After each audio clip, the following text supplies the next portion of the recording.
These are my 12 things you only learn by living in Vietnam, not Thailand, not Bali, not Malaysia, definitely not the Philippines. I love those other spots, really I do, but Vietnam is something else entirely. You don't just visit it, you survived, adapt, get humbled, and somehow fall in love with this beautiful place if you're lucky. Here are 12 things you only learn by living in Vietnam that hopefully will save you a bit of the time and trouble I've experienced. Number 12, this is not Thailand or Bali or Malaysia. Everyone lands thinking Saigon is some version of Bangkok with different signage. Then that first swarm of motorbikes hits you and your soul literally leaves your body. Thailand flirts, the Philippines welcomes, Vietnam tests you. People say what they mean, even if it stings. Your haircut, not handsome. Your accent, ooh, very bad. Once you stop taking offense, it's freeing, it's liberating. Vietnam doesn't need your validation, and that's why it feels so real to be here, where people are honest and authentic. I learned to count in Ting Viet in about a week. It's easy because you can read it, but 6 years later, people still don't understand what I'm saying, and no one here will fake it for you or hide a laugh at your expense with a fake smile. I remember a cafe in Da Nang recently, the barista correcting my pronunciation of Cafe Suada.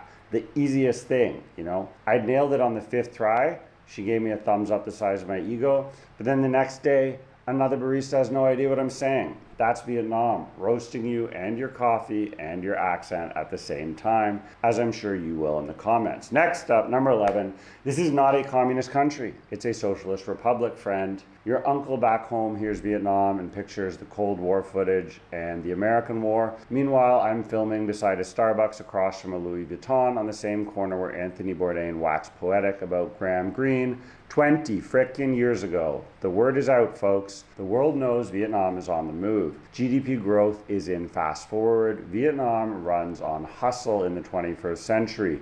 Grandma sells lottery tickets, teenagers resell sneakers, everyone's building something. The deal is simple. Stay respectful, stay out of politics, and the country lets you be you. It's capitalism, but in flip-flops and chaos. My landlord in Phu My Hung once toasted me with rice wine and said, in Vietnam, we work hard, we drink hard, we sleep hard.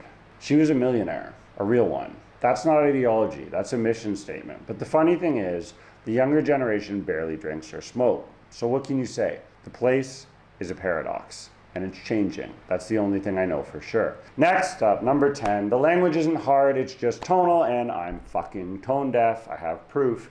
Vietnamese grammar is easy. The tones are where my dreams go to die. 6 tones, one word can mean ghost, mother, or rice seedling. I once told my tutor, I love your horse. I was trying to say mother. She laughed. I learned, sort of.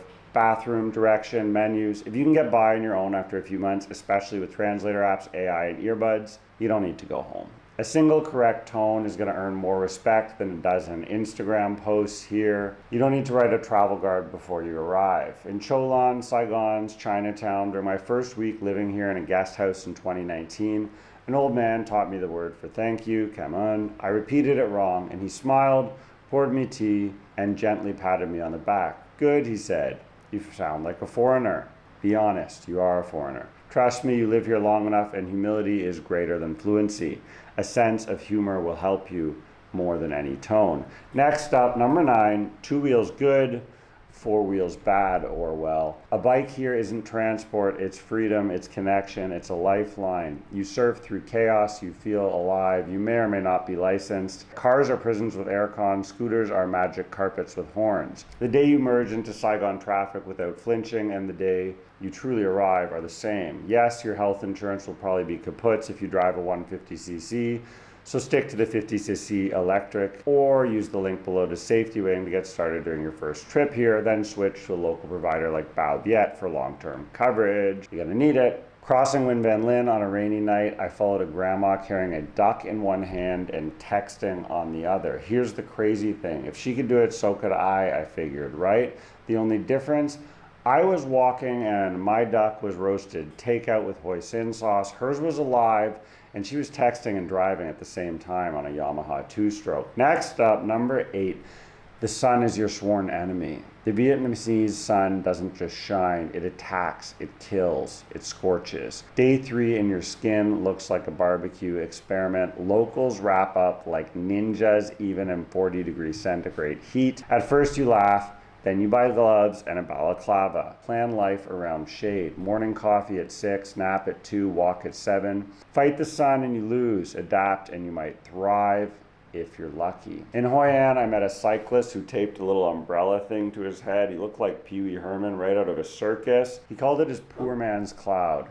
This was genius, man. Trust me, when you see a white guy running shirtless or doing push-ups on the beach in the scorching noon sun, yes, all of the locals and I are laughing at him. Next up, number 7. Lots of things smell bad. A lot of those things, though, they might taste good. Think about it. Fish sauce, fermented shrimp paste, durian. Your nose says no. Your tongue says, thank you for that tang, madam. In Thailand, the chili hits first. In Vietnam, it's the funk that lasts and lingers like a love affair. Every street stall is a chemistry lab run by grandmothers with Michelin-level instincts. Pineapples, worms, tomatoes, larvae, fish sperm sacs, dug egg embryos.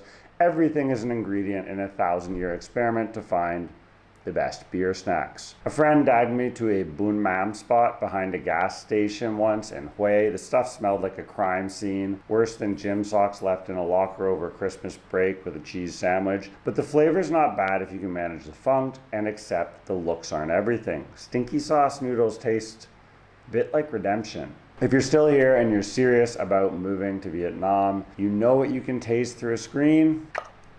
Reality. If you've been watching these videos thinking, I could see myself living in Vietnam, but you're not actually sure, I put together a simple move to Vietnam course. In 60 minutes, you're gonna learn the basics about visas, housing, banking, setup, everything you need for your first 90 to 180 days on the ground, and I had to learn the hard way. You can watch in the next hour and get your questions answered by clicking on the link in the description below. Let's get back to our list. These are 12 things you're only going to learn once you actually live here. Okay, folks, we're back. Next up, number 6, reserve your value judgments and your finances. Every expat arrives as a temporary economist here. This beer is only $1. This one's only 38 cents. Yeah, and that lady worked 10 hours for it. Whatever. Vietnam rewires your relationship with money. Change your expectations. Show respect, tip fairly, quit bragging about how cheap everything is all the time. Learn the real prices and live within the flow of local life. Ultimately, the reason everything is cheap or affordable here if you're living off geo arbitrage is that the GDP per person is about $5,000 a year, and locals can live off that. So if they can survive off $400 a month, obviously you can survive off $1,000 or $1,200, even with your pampered ass spa treatments and Starbucks venti coffees. My neighbor in Da Nang once handed me a bag of mangoes and said, no money today, thanks. My other neighbor pays for my morning coffee at the cafe 2 or 3 times a week. The thing is, this sweet little auntie never tells me and never lets me see her paying, so it always comes as a pleasant surprise. That's the economy here that actually matters. Social credit, gift giving, kindness. It goes a long way. Next up, number 5, dating in Vietnam. The women here are not like home, not like Filipinas, not like Thais, not transactional. Different country, different culture, different rules, friend. Vietnamese women are educated, career-driven, and deeply family-focused. They expect you to be the same. They account for more than half of the GDP in the country. You don't game your way in, you earn trust slowly. If you say you're retired, they'll want to know what you do with the hours in your day. They're not interested in loafers or drifters. Religion is light, mixed, or interpretive, but reputation is everything. If you mess up, the whole friend group knows by morning. They'll dox you on public Facebook groups and show no remorse. At a wedding in Saigon, the bride's father once told me, if you date a Vietnamese girl, you're gonna date her whole family. He was only half joking. What he should have said is, if you marry a Vietnamese woman, you're gonna marry her whole family. Next up, number 4, this country is even more beautiful than any B-roll can convey. Rice terraces, coastlines, mountain passes, sure, they're all real. The real beauty is in every ordinary moment that feels cinematic, not just how young and how long. A bowl of pho at 6 a.m. steaming in the light.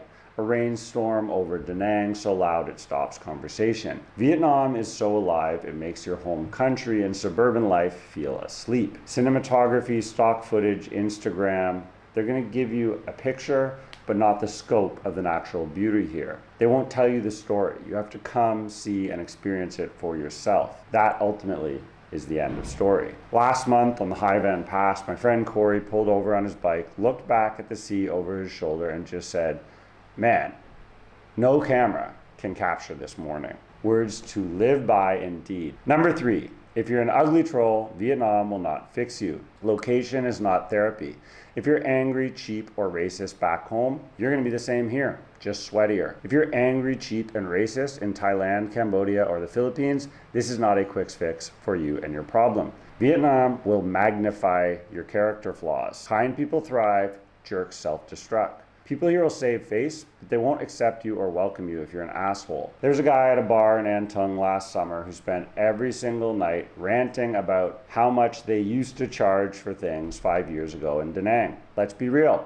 5 years ago was COVID. The economy crashed. And in the last 15 or so years, 20 million plus people have been pulled out of poverty. You do not want to turn back the clock here. This is no nostalgic make Vietnam great again narrative. The place is on the come up. If you can't afford it, make more money. That's what all the locals are doing. That's why the economy in Vietnam is growing. Grow with it. Next up, number 2, Saigon and Hanoi are magical realms. Hanoi is poetry and patience. Saigon is momentum and money moves, old school culture and hustle, new school culture. North brews tea, South brews deals and sweetens their coffee. Together, they're the lungs of Vietnam. You need to breathe both to be here. This place is expansive. It is on the inhale and Vietnam is rising. If you want on for the amazing ride, buckle up and hang on tight. I filmed in sunrise at Hon Kiem Lake one day, then flew back south and had a beer and noodles on Pasteur Street. Same country, same day, 2 different planets, 2 different speeds. This place throws the fastball and the changeup, so you better know how to hit for contact. Shout out Toronto Blue Jays. Let's fucking go. It's October and it's our time. Number 1, mua mua mua. Get used to the weather, get on with your life. It's wet, it rains. Hot and dry, hot and wet. Rain here doesn't fall, it attacks you sideways. You learn to ride through floods in flip-flops and just call it life. Vietnam teaches surrender, not weakness, just flow. There are whole districts of Ho Chi Minh that are underwater when the tide rises. Be prepared, plan ahead. Get your groceries and dry goods before typhoon season hits Da Nang. Double check your bookshelf for the days when the internet goes down and make sure you've got candles and rice ready for the long haul, friend. You can't control the climate, the traffic, or life itself. You can only adapt to Vietnam. And that's the whole lesson. When you come here, you're the one that changes, not Vietnam. You're the one that needs to learn how to be a different person. So no, this is not Thailand or Bali or Malaysia or the Philippines or Canada or America. This is Vietnam. It's messier, sweatier, stranger, and once it gets under skin, you're never gonna get it out. I'm Evan A. Thanks so much for watching, and if you're actually thinking about making the jump, the link to that Move to Vietnam Masterclass is down below, or you can watch this video if you want a game plan to start over here on 10K, or this video on my reflections on home after 2 decades or so of expat life abroad. Thanks so much for watching.